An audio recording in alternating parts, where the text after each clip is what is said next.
This is Attorney Barber, the third of the witnesses on Laurie South Lake. Everyone was coming to watch this morning. Tell me about it. When I leave, I don't get here until 5. Thank you for coming so far. You're very welcome. Thank you. And Councilor Mary Ellen Manning, and I know you probably do either of you have any questions for Attorney Barber? No, thank you very much, though. Okay. All right. Thank you. Thank you. All right. Sheriff Robert Garvin. Sheriff, I want to start by saying that usually out of deference to your sort of senior status in our community, we would normally call you first, but all the witnesses said they didn't want to follow you. You're too hard act to follow, so that's why you're last. Obviously, it's the first time I've ever been asked at that point. I want to thank you very much. I'm starting to feel comfortable visiting this chamber, and I tell you that I always look forward to visiting.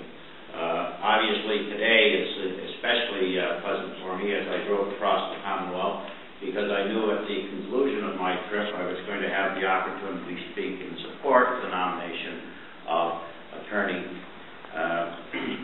Laurie MacLeod as an Associate Justice of the Trial Court of the Commonwealth. And I take this opportunity with great enthusiasm because I've had the opportunity in my many years as a sheriff to observe the working of the court, but also, more specifically, watch the career of Attorney MacLeod. I know that Attorney MacLeod had valuable experience in New York State before she arrived at the Northwestern District Attorney's Office, and it's important for you to appreciate the fact that the Northwestern District Attorney covers 2 counties, both Hampshire and Franklin. And of course, that is the great advantage for the District Attorney because she has the opportunity to deal with 2 sheriffs rather than 1. And something to look forward to.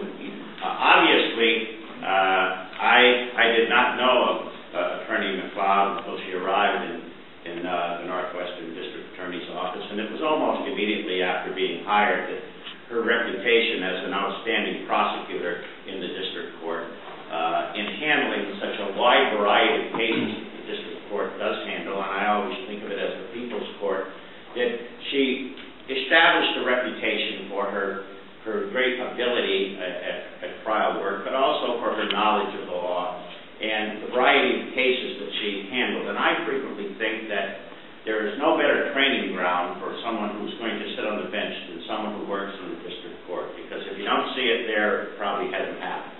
And I think that this was the start of a reputation that the Attorney MacLeod has certainly enjoyed and earned as a very humble, compassionate, intelligent a lawyer who really takes her work very seriously. It was so appreciative that the district attorney obviously found her talents appropriate to make her the head of the domestic violence task force, which put together the group of people who would address the crime of domestic violence, but not only from a prosecution standpoint, but from a prevention standpoint. And the thing that I really appreciated about Attorney MacLeod in this role was that she did not think of this as strictly a case of training prosecutors and probation officers and sheriff's personnel and so forth. She thought of this as something that we should all address in terms of prevention, but also for treatment as well. And frequently people forget that after people are convicted of a crime, they're sent to a house of correction, and that is really where the rubber hits the turf. I mean, if you want to prevent crime and so forth, you certainly want to have treatment programs for people who have unfortunately had this problem in their life. And Attorney MacLeod was all-inclusive, including us all, in her attempts to put together a program of domestic violence in the 2 counties of western Massachusetts that really was very helpful.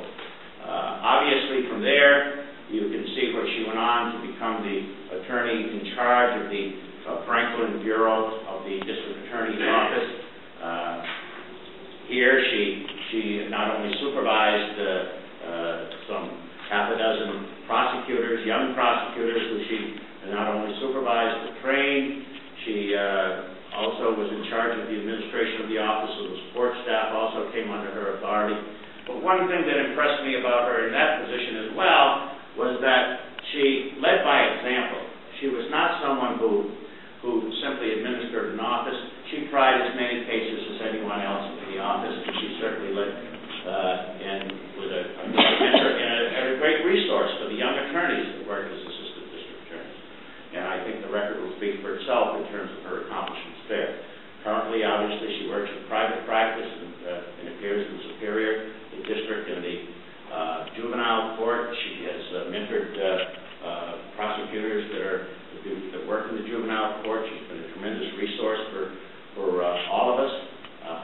She's a very capable educator and trainer, and you can see by her resume on a number of occasions she has not only trained people in our own area, but has trained on the national level of the national district attorneys.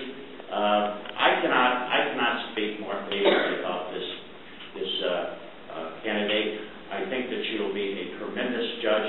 I think that the people of Western Massachusetts will be very, very fortunate for her to take this challenge and represent the courts of the Commonwealth on the bench. Sure. Thank you. Thank you so much. Thank you. No questions? No questions. Any questions from anybody? I wanted to show how smart I was.